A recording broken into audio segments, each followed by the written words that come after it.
Eden najbolj vročih avtomobilov to pomlad bo tale, ki se skriva za to lučjo, oziroma ta, ki se skriva za tem hudim levom. Ali pa ta, ki ima tak hud in modern kokpit. Saj vem, da ste že v prvem kadru vedeli, da je to novi 308, ampak sem hotel narediti malo drame, ker je oblika pač res totalno huda. A ni no, eden najbolj prepoznavnih novih avtov je brez dvoma. Ker sem ga pa ravno dobil na test in ga moram najprej fajn preizkusiti, da bom lahko povedal kaj pametnega, mogoče v tem prispevku najprej tisto, kar itak vsi vidimo. Mogoče tudi kaj, česar še niste videli. Ali pa vedeli. Da mi je oblika všeč, sem že povedal in vem, da je večinoma tudi vam, če pa slučajno vmes komu ni, bo pa vseeno z zanimanjem poslušal tole.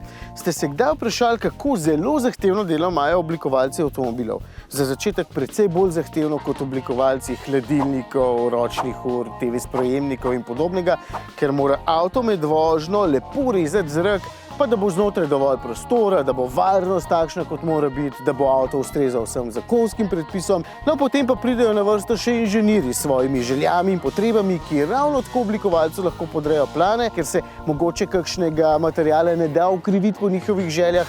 Skratka, oblikovanje avtomobila ni ravno 5-minutno delo, zato pa traja razvoj luči 3 leta.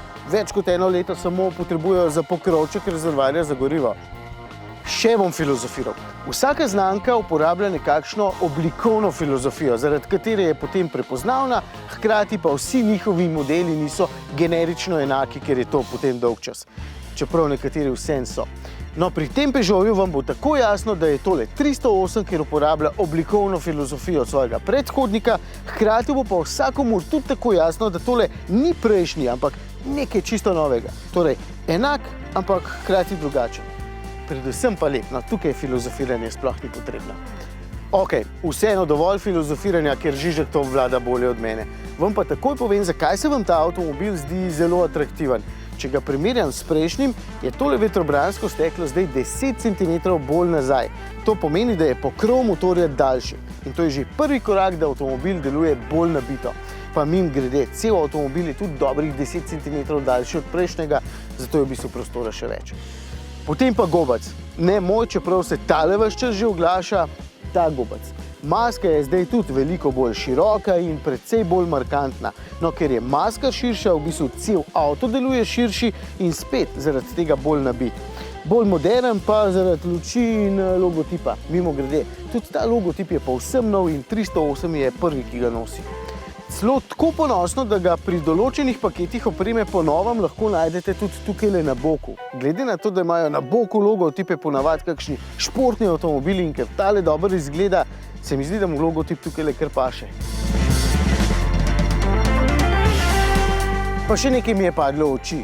Luči. To, da svetijo v LED tehniki, ni nič več posebnega, ta tehnologija je danes zakon in razširjena. So pa pri določenih paketih opreme sprednje luči lahko matrične.